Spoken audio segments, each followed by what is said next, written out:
Posted by you/jazz-like-sugar7209. My husband, 36M, and I, 34F, have been married for 8 years, together for 14, and we have a 4-year-old daughter who is our whole life. He had been married before to Eliza, his best friend. They married at 18, were together for 2 years, and then divorced. They remained best friends, and when we started dating, Eliza, my husband's other best friend Jack, and my husband were a tight-knit group. Eliza was one of the brothers, and I was always the girlfriend, and later the wife, always an outsider. His 2 friends are single, so our house was always a place for them to crash. Ever since we moved in together, they would show up unannounced and do their own thing while I made snacks and full meals. For the first year, I tried my best to integrate into their clique, but it never worked out. It was always awkward, and I felt like I was inserting myself where I didn't belong, so I stopped trying and relegated myself to being a great host and letting them do their thing. I didn't notice at first, but over the years, resentment has built up. I feel like a 1950s housewife serving drinks and lighting darts for the men. My husband on his own is amazing, and I love him. He has been a great partner and my best friend during these 14 years. The problem is, I'm not his best friend, Eliza is. Every single thing that happens in our life has to be discussed and analyzed with Eliza. Early in our relationship, I got pregnant. I took the test late at night, and we were really scared. Despite this, he was so reassuring, holding me the whole night and telling me he was ready to do whatever I wanted. I said I needed time to really think about it. The next day, we went to our classes and agreed to meet for lunch. When we met, he asked me how I was feeling, then told me he had the contact information for a doctor who performed terminations. It was illegal back then. I asked how he found one so quickly when I wasn't even sure what I wanted to do. His answer? He called Eliza early in the morning, and she had a friend who knew someone. I felt so betrayed because this was something deeply personal to me, and he went and shared it with someone else. Not just someone else, it's Eliza, come on, he said. In the days that followed, every time I saw him, he had new information from Eliza and Eliza's friend. I was so confused and scared, and Eliza convinced my boyfriend we needed to act fast because it would be easier. Under so much pressure, I agreed. Long story short, it was a terrible, unsanitary clinic, and I almost died. To this day, I don't know if I should have kept the baby or not. But it's better not to dwell on it. When my boyfriend proposed, Eliza was fake mad that he hadn't told her first. The only way to placate her was to make her his best man, even though my husband had a male best friend. Every little or major event in our life turns into, yeah, I'm going to tell Eliza now, you know how she gets. I was SA'd as a child and told my husband about it. He was the first person I ever confided in. Months later, Eliza and I were alone in our kitchen, and she started talking about something she'd heard on the news about a girl raped by a family member. Then she hugged me. When I started trying for a child and got pregnant, I asked my husband to keep it between us for a little while. It was Wednesday. By Sunday, when I saw Eliza, she congratulated me. I ended up miscarrying. I started looking for a doctor to help me deal with my depression, again, something I wanted to keep private. Eliza was so understanding. When I was pregnant with my daughter, Eliza came to me full of advice on things I should do. I told her to mind her own business, which really hurt her feelings. I stood my ground and told my husband I wasn't going to raise my child with Eliza's input and didn't want to hear any advice from her. This turned into a big fight with my husband because I was rude and Eliza was family and already considered herself an auntie. That was the only time I gave my husband an ultimatum: Eliza better keep herself away from my motherhood, or I will leave. Now, my resentment has reached the point where I don't want her near me, my house, or my husband. I feel like she is more married to my husband than I am.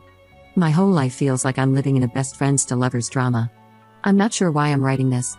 Probably because I'm sitting alone in a coffee shop thinking how much I want my husband to just be my husband, not make me feel like a lame love interest in someone else's epic love story.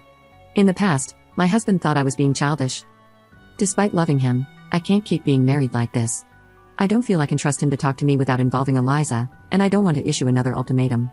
Update 1 month later. I'm going to start by saying how thankful I am to everyone who showed grace on my last post. This isn't a happy update. If anything, welcome to the pity, angsty train. After writing my post and reading how most people felt about it, my head was full of doubts and sadness. Your opinions weren't a surprise since most of my friends and family had voiced the same at some point. I guess I'm too slow and need to be punched harder to understand. A few days after my post, I took a pregnancy test, and it was positive. Having a large family is what we always wanted, and ever since my termination, I've been left with a feeling of having empty arms. Holding my daughter in my arms felt like being whole again, and I knew I needed to grow my arms even more to hold my new baby too. But after the initial happiness, an ugly feeling started to grow in my stomach. I didn't want Eliza in our life. It felt like taking off my innocence glasses, and I was finally able to see her, really see her. How every smile was so damn fake, how every compliment was always mean-spirited or a veiled self-compliment. Nice potato salad, it was great.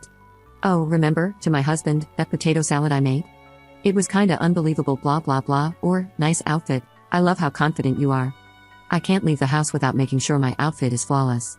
Her reaction to my first pregnancy, my wedding, our travels, my second pregnancy, buying a house, how everything that should have been between my husband and me always included her, as if our life were a play she should write and direct. On our first Christmas together, she came over while we were decorating. With all her positive critiques, I ended up sitting in a corner drinking wine while she and my husband decorated. She's always here. And by here, I mean in my life. She has a say in everything in my life, to the point that when my husband voices his opinion, I can tell when it's his words and when it's Eliza's. I'm not saying that since I wrote the last post, everyone turned into ultimate evils, but thinking and rethinking about my life with my husband, I realized I've always been a passive character. It's like my husband got himself a pet, and he and Eliza are going to be endgame when they both realize they never stopped loving each other. Some of you, like my sister, will say I'm dormant. I guess I am. I've let this go on for so long that it's become normal. My life isn't bad, my husband hasn't been a bad husband, and Eliza isn't so bad at the bars that she hasn't tried to kill me yet. I know it's clear to all of you, but to me, this has been my life for years, my day-to-day. I've learned to look away and make myself small so I don't make others uncomfortable. Maybe because I'm pregnant and hormonal, but I'm tired of this. I love my husband, but I feel he can't fully love me with Eliza whispering in his ear and him running to please her like a golden retriever.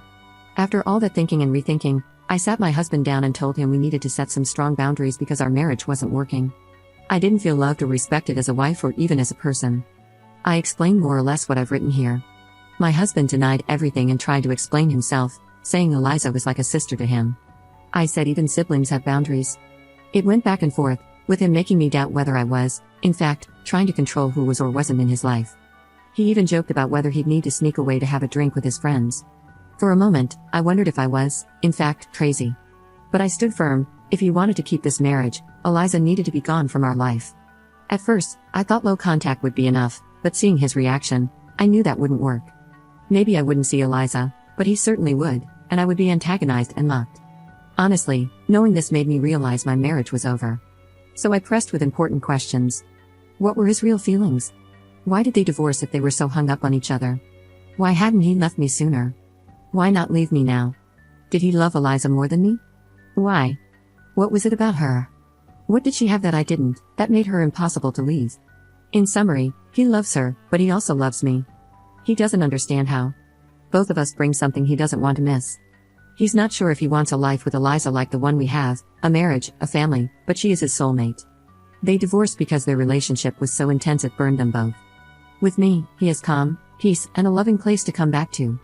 He's never cheated but admits he sometimes fantasizes about her being me and me being her. They often talk about having this life together but agree that being together would destroy their bond. Also messed up, my God. I know it was kind of obvious to all of you in my first post, and it should have been obvious to me. But hearing my husband say he loves another woman, that she's his soulmate, and that he put her at the center of our life, made her an auntie to our daughter and some kind of sister-in-law to me, a supposed family friend, it broke me. I'm not going to lie. I threw myself on the floor, hugged his legs, and begged him, asking what I needed to do to make him love me, to only love me. I felt so pathetic, but I thought everything was worth saving something as valuable as my marriage. I cried and cried and cried. And the hardest part was hearing there was nothing I could do. This is all. I know it's not some shocking news, but for me, my life is falling apart. The only things holding me together are two little hands that hug me every night and the small bean in my belly. We haven't discussed anything legal yet. He's left the house, and my sister and mom are staying with us for now. Top comment. He's a selfish, cruel man. She is equally horrible. He used you, kept her around, and she played along with it. He says he sees her as a sister but then claims he fantasizes about her being you and you being her. Both cannot be true at the same time. She is either a sister to him, or he wants her to be his wife. All he does is lie. He was living his best life and got everything he wanted. He has cheated, maybe not physically, though I doubt it, but emotionally, he has. You deserve to find someone who truly loves you and chooses you every single time, not someone who keeps another option. You were their little doll to play with. You gave him all these wonderful things so she didn't have to, but she gets the perks of being your husband's girlfriend without ever having to get pregnant or do any hard labor in a marriage. I'm so sorry,